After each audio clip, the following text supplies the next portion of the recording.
Let the words of my mouth and the meditation of our hearts be always acceptable in your sight, O Lord, our strength and our Redeemer. Amen.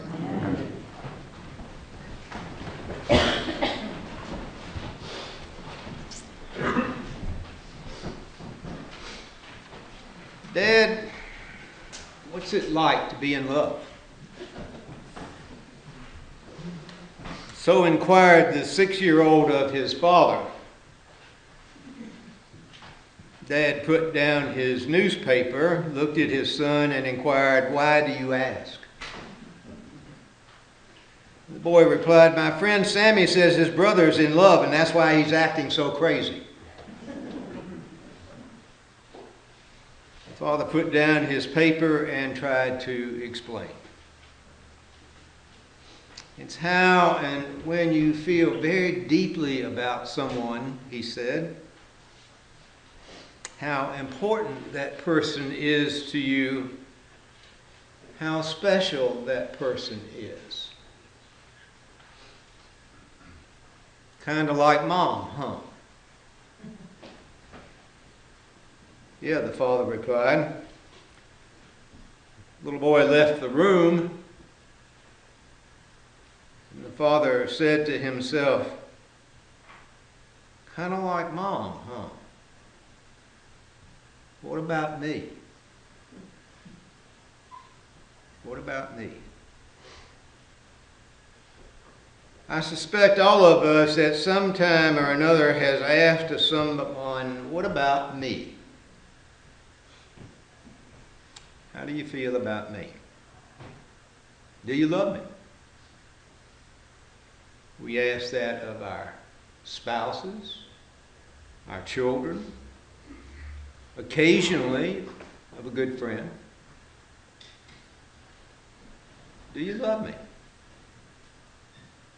It seems to me that is probably the most basic question we as human beings can ask of one another and of God. The young daughter of a friend of mine I have recounted before, when she was 4 years old, asleep in her room at night, a huge thunderstorm came up. There was lightning and lots of thunder, and she awoke and began screaming bloody murder. Her mother got up and went down the hall and into her room and held her and comforted her and said, "God will look over you." And she screamed even louder and said, "I want somebody with flesh on." I want somebody with flesh on. I do too. I do too. On this last Sunday in our season of Epiphany, we begin preparing for the 40 days of Lent. And we are forced during Lent to face our true selves and ask those basic human questions. And most basic of all is, do you love me? Ask that of someone. It doesn't take a lot of folks to say yes, but it takes at least one.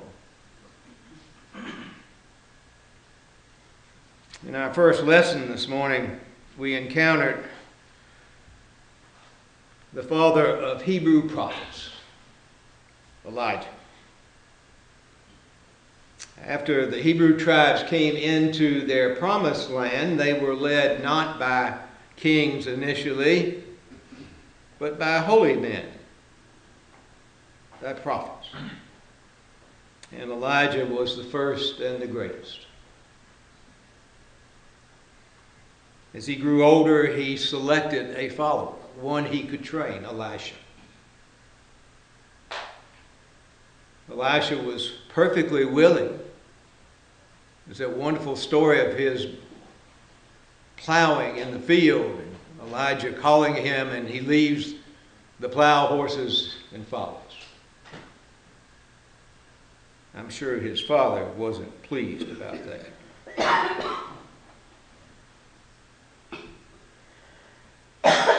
Elijah trains him. They go from shrine to shrine together every day. Elijah communicating what his knowledge and experience of the deity was all about.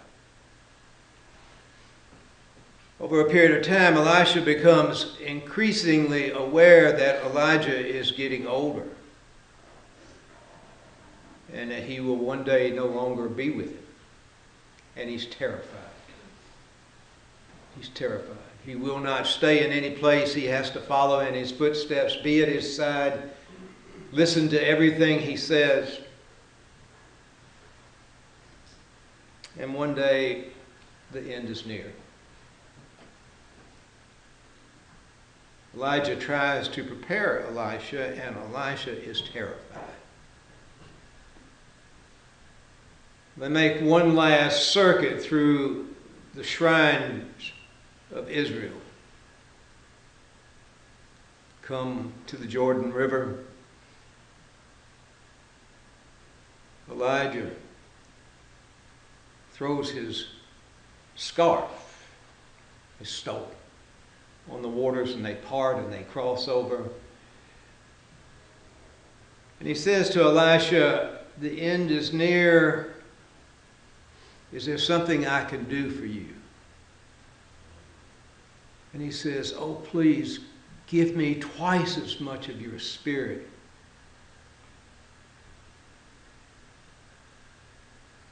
And Elijah says, it's not mine to give, it's God's. There's that wonderful, striking scene of the chariot that comes and carries him away, and Elisha is left by himself, trembling. And he begins making his way back.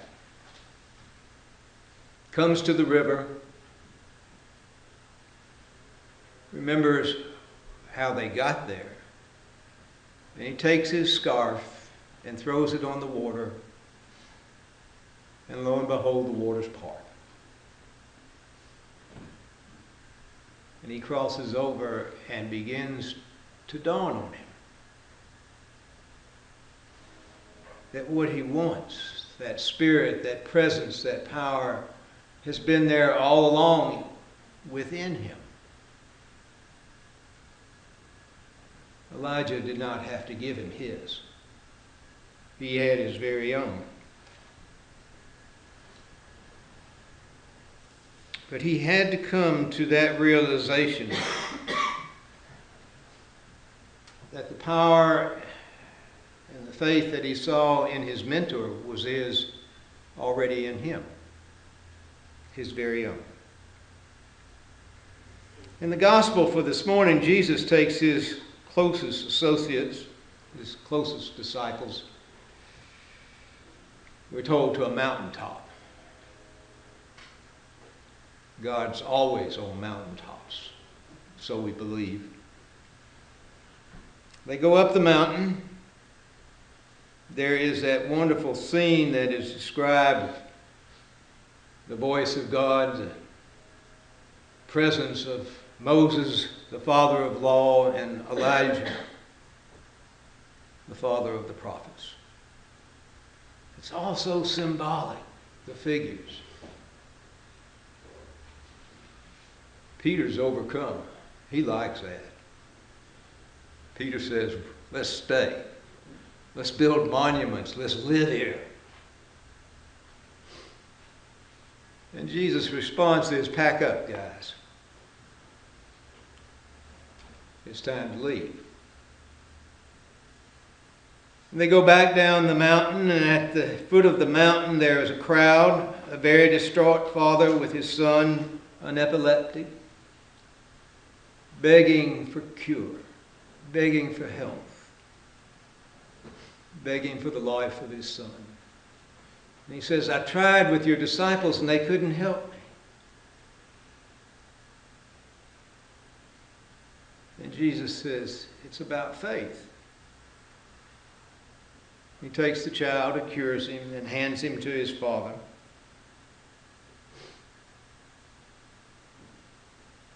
Turns out that that father's feeble faith, when Jesus says it's all about faith, the father says, I've got a little. And notice Jesus' response.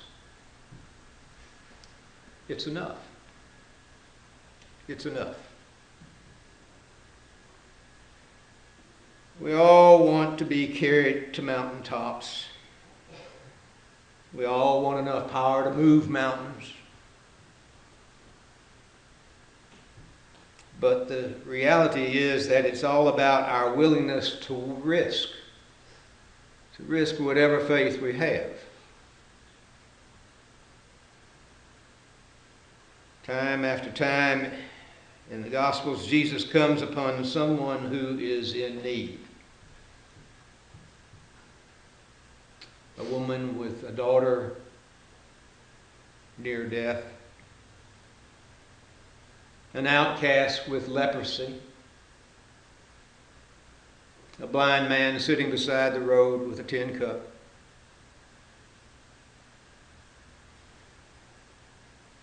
Jesus never asks them, how much faith do you have?